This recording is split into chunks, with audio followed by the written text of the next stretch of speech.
Magandang gabi po sa lahat. Ang babasahin ko po ngayon ay makikita sa Job 27 verse 1 to 6. Ipinaliwanag ni Job ang bahagi ng masama. Muling tumugon si Job. Isinusumpa ko sa Diyos na sa akin nagkait ng katarungan, sa makapangyarihang Diyos na nagdulot sa akin ng kapaitan. Habang mayroon akong hiningan na Diyos ang nagbibigay, ang labi ko'y walang bibig kasing kasinungalingan. Ang aking sasabihin ay pawang katotohanan. Hindi ko matatanggap na kayo ang may katwiran. Igigiit hanggang sa kamatayan na ako'y walang kasalanan. Hindi ko isusuko ang aking katuwiran. Budhi ko'y malinis, di ako sinusumbatan. Yun lang po, purihin ng Diyos. God bless. Isang magandang araw po sa ating lahat. Ngayong araw po ito ay aking babahagi mula sa Aklat ni Job, Kabanata 27, Talata 7 hanggang 9. Parusahan nawa ang lahat ng sa akin lumalapastangan, ituring nawa silang lahat ng makasalanan.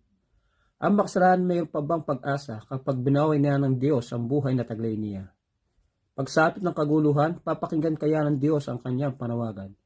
Tayong sa amang lumikha lamang po ang pinakamataas na papuri. Amen. Isang mapagpalang gabi po sa ating lahat. Ang aking pong babasahin ngayon ay mula sa libro ng Job, chapter 27, verses 10 to 12. Matutuwa kaya siya sa Diyos na makapangyarihan? Tatawag kaya siya sa Kanya sa lahat ng oras? Tuturuan ko kayo ng tungkol sa kapangyarihan ng Diyos. Sasabihin ko sa inyo ang mga pamamaraan niya. Ngunit nakita na ninyo ang lahat ng ito. Bakit pa kayo nagsasalita ng walang kabuluhan sa akin? Amen. God bless po. Magandang gabi po sa ating lahat. Ang babasahin ko po ay mula po sa Job chapter 27 verse 13 to 15. Ito ang kapalarang itinakda ng Diyos na makapangyarihan sa taong masama at malupit. Kahit gaano kadami ang anak niya, mamamatay ang iba sa kanila sa digmaan at ang iba naman ay sa gutom. Ang matitira sa kanila ay mamamatay sa sakit at walang magluluksa sa pagkamatay nila, kahit ang kanilang mga asawa. Amen. God bless po. Hello po, good evening. Ang aking Bible verse for today is from the book of Job, chapter 27, verses 16 to 19. Kahit siya'y makaipon ng malaking kayamanan o kaya'y magkaroon ng maraming kasuotan, isa man sa mga iyon ay di niya papakinabangan. Mapupunta sa matuwid ang lahat niyang kayamanan. Sapot lamang ng gagamba ang katulad ng kanyang bahay. Parang kubo lamang ng mga aliping bantay. Matutulog ang mayaman, ngunit hanggang doon na lang. Pagmulat ng kanyang mata, ari-arian niya ay wala na. Amen. Ang mabuting balita ng ating Panginoon. So muli po, purihin muli ang Panginoon sa isang napakagandang pagkakataon na ibinigay muli sa atin na tayo ay nakapagpatuloy sa ating devotion na ginagawa.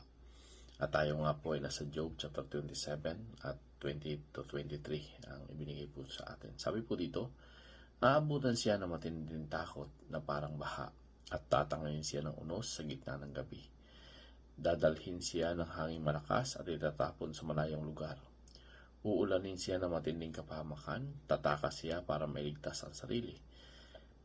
Palalakpakan siya ng mga tao at sisipulan labang siya inaalis sa lugar na iyon.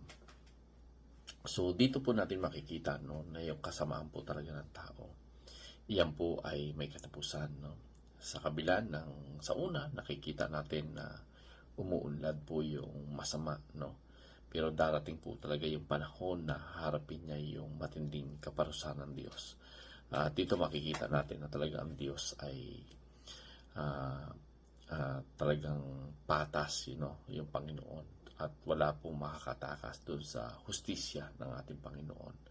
At dito makikita rin po natin dito sa ating binasa, talagang kapag ang isang tao ay namumuhay sa maling pamumuhay, talagang napakatindi po yung takot sa matindi yung takot ng tao, sapagkat alam niya kasi na siya ay lumalakad sa kasamaan, kumbaga nandun yung wala siyang kapayapaan.